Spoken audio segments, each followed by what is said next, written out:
Once there was a little boy who was afraid to sleep with the lights off. And his mother said, you know, if you don't sleep with the lights off, you're not going to be able to have anyone spend the night. And the little boy said, I don't care. And his mother said, if you don't learn to sleep with the lights off, you're not going to be able to visit your grandmother. And he said, I don't care.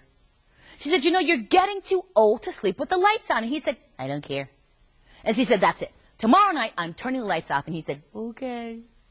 And so that very next night, his mother put him in bed and pulled the covers up. And then she went over and turned off the light. And the little boy lay in bed. And outside the window, he heard a sound. Crackle, crackle, crackle. And he heard it again. Crackle, crackle, crackle. And he pulled the covers back, and he went to the window, and he looked out.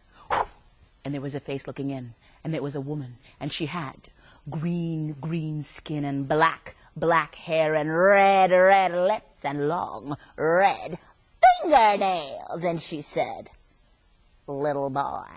And he said, what? And she said, do you know what I do with my red lips and my long red fingernails? And he said, no! And he ran back to the bed and pulled the covers up to his chin and said, Mommy! And his mother came running back in. She turned the light on and she said, what is it?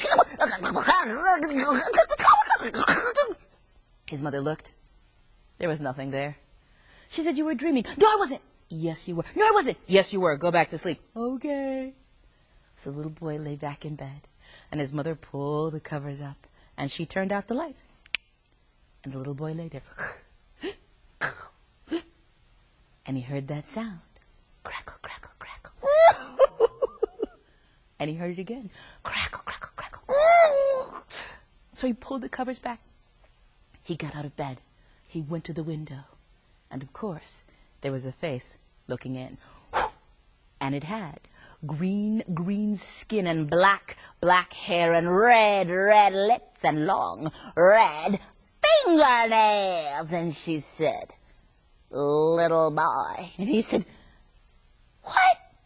And she said, do you know what I do with my red lips and my long red fingernails? And he said, no, and I don't want to know. And he ran back to the bed and pulled the covers up and said, Mommy. And his mother ran in and she turned the lights on. And he said, she's back. But of course, when they looked, there was nothing there.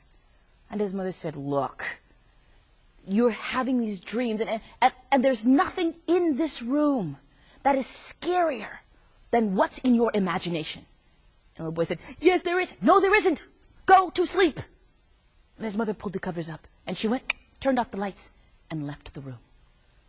And the little boy lay in bed. But this time, he was tired. He'd been running back and forth to the window. He'd been scared out of his mind. He just wanted to go to sleep.